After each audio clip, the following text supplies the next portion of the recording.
Hukuman mati. Dengar nama pun dah gerun kan?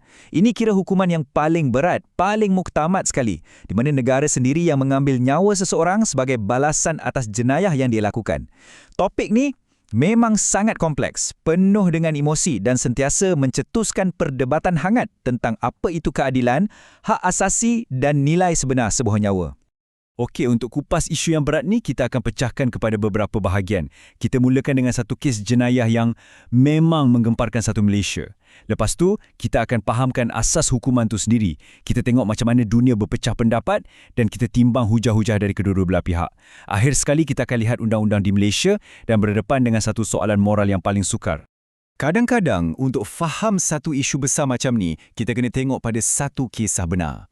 Satu kes yang bukan saja kejam, tapi betul-betul buat kita semua terdiam dan tertanya-tanya. Apakah sebenarnya erti keadilan? Dan soalan inilah yang timbul. Soalan yang paling asas sekali. Adakah seorang pembunuh tu layak untuk mati? Adakah keadilan sejati itu bermakna nyawa dibalas nyawa? Inilah dilema yang menjadi nadi kepada keseluruhan perdebatan tentang hukuman mati. Okey, sebelum kita terjun lebih dalam pasal hukuman mati ni, jom kita undur sikit. Kita kena faham dulu, apa sebenarnya maksud hukuman? Apakah idea di sebalik tindakan menghukum seseorang dari sudut falsafah? Para ahli falsafah kata, untuk sesuatu tu dikira sebagai hukuman yang adil, ia kena ada 3 tiang utama. Pertama, ia mesti menyakitkan.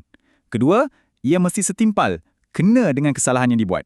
Dan ketiga, ia mesti datang dari pihak berkuasa yang sah. Kalau satu pun tak ada, itu bukan lagi keadilan. Itu dah jadi macam balas dendam atau penyiksaan semata-mata, betul tak?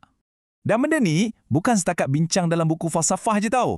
Ini isu sebenar yang setiap negara tengah hadapi. Pendirian pun memang macam langit dengan bumi. Jom kita tengok peta dunia. Nah, tengok peta dari Amnesty International ni. Jelas gila kan? Dunia kita ni memang terbahagi 2 bab ni. Negara-negara yang warna hitam tu masih amalkan hukuman mati, manakala yang warna kuning dengan kelabu pula dah mula tinggalkan hukuman ni. Garisan pemisah ni merentasi benua, budaya dan sistem politik. Dan angka ni, serius, memang buat kita terfikir. Sekurang-kurangnya 883 nyawa diragut pada tahun 2022. Dan kena ingat, ini cuma angka rasmi dari 20 negara je. Angka sebenar, kita tak tahu, tapi kemungkinan besar jauh lebih tinggi. Graf ni tunjukkan benda yang sama tapi dalam bentuk lain. Memang betul, majoriti negara dah mansuhkan hukuman mati. Tapi, tengok bar sebelah tu. Masih ada 55 negara yang kekal dengan hukuman ni. Jadi, memang dunia kita terbelah 2 dalam isu ni. Okey, sekarang kita masuk ke bahagian paling penting. Apa sebenarnya hujah-hujah utama dari kedua-dua belah pihak? Kenapa ada yang sokong dan kenapa ada yang tentang habis-habisan? Isu pertama dan mungkin yang paling fundamental sekali ialah tentang hak untuk hidup. Satu pihak kata, hak untuk hidup ni mutlak. Tak ada siapa boleh ambil, termasuklah negara. Tapi pihak lagi satu pula kata, kalau engkau dah ambil nyawa orang lain, kau dah lepaskan hak engkau sendiri untuk hidup. Nyawa ganti nyawa. Mana satu yang betul? Okey, hujah kedua yang selalu kita dengar. Adakah hukuman mati ni betul-betul boleh takutkan penjenayah? Puak yang menentang akan cabar, mana bukti? Tunjukkan data. Tapi yang menyokong pula akan jawab, logiknya mudah je, orang yang dah mati tak boleh membunuh lagi, kan? Tapi, macam mana kalau sistem keadilan kita buat silap? Ini mungkin hujah yang paling menakutkan sekali bagi pihak yang menentang. Bayangkan, kita hukum bunuh orang yang tak bersalah. Tragedi itu tak boleh ditarik balik selama-lamanya. Bolehkah kita terima risiko macam tu? Okey, dari perdebatan global, jom kita balik ke Malaysia. Kat negara kita ni, jenayah apa je yang boleh bawa kepada hukuman gantung sampai mati?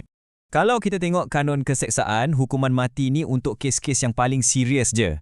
Contohnya, menderhaka kepada agung, bersubahat dalam dagi tentera, membunuh, menculik, sampailah kerompakan berkumpulan yang menyebabkan kematian. Selain itu, undang-undang senjata api kita pun memang tak ada kompromi.